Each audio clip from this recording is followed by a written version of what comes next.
அதுக்கு நல்லா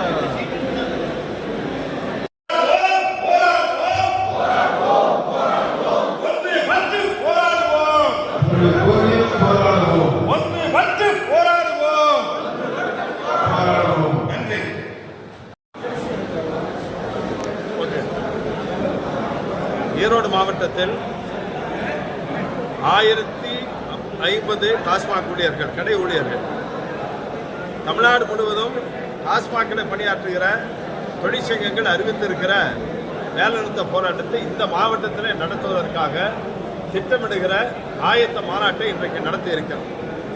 பணி நிரந்தரம் செய்ய வேண்டும், காலமுறை ஊதியத்தை கொடுக்க வேண்டும், அதே போல காலி பாட்டில் வாங்குவது, அட்டைப்பெட்டி வாங்குவது, இப்படிப்பட்ட பல்வேறு பணிகளை திணித்துக் கொண்டிருக்கிறார்கள். இந்த திணிக்கிற இந்த நடவடிக்கையை இந்த டாஸ்மாக் நிர்வாகம் எடுக்கக்கூடாது என்பதை வலியுறுத்துகிற மாற்று ஏற்பாடுகளை செய்து கொள்ள வேண்டும் என்கிற போராட்டம் தான் இந்த போராட்டம். ஆக இது டாஸ்மாக் நிர்வாகம் சரி, அரசும் சரி, அவர்கள் இந்த போராட்டத்தில் நாங்கள் முன்வைத்திருக்கிற கோரிக்கையின் மீது என்ன பதிலை தெரிவிக்கிறார்களோ அதை பொறுத்து எங்களுடைய போராட்ட நடவடிக்கை அமையும். இன்றைக்கு நாங்கள் அறிவித்திருப்பது 28ஆம் தேதி முதல் காலவரையற்ற வேலை நிறுத்தம்.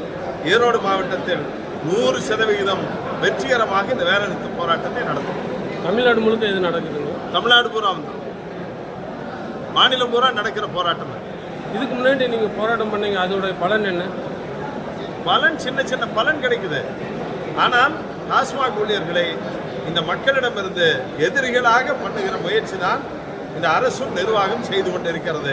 அதைத்தான் நாங்கள் தவறு என்று சொல்றோம். மதுப்பிரியர்கள்லாம் ரொம்ப கஷ்டப்படுவாங்களே இந்த ஸ்ட்ரைக்குனால? கஷ்டப்பட்டு போட்டோம். சோறுங்கிறது தான், சோறு இல்லைன்னா தான் வந்து கஷ்டப்படணுங்க. வைத்தியம் இல்லைன்னா கஷ்டப்படணும், சரக்கு இல்லைன்னா எவனும் கஷ்டப்பட மாட்டான். 4 நாளைக்கு கொஞ்சம் சிரமமாக இருக்கும், அப்புறம் எல்லாம் சரியா போயிடும், பழகிடும். சுப்பிரமணியன், CIT மாவட்ட தலைவர் மற்றும் இந்த கூட்டுக்குழு ஒருங்கிணைப்பு குழுவினுடைய ஒருங்கிணைப்பாளர். மேலும் வீடியோக்களை காண நவ் இந்தியா டைம்ஸ் யூடியூப் சேனலை சப்ஸ்கிரைப் பண்ணுங்க. பக்கத்துல இருக்க பெல் பட்டனை மறக்காம கிளிக் பண்ணுங்க.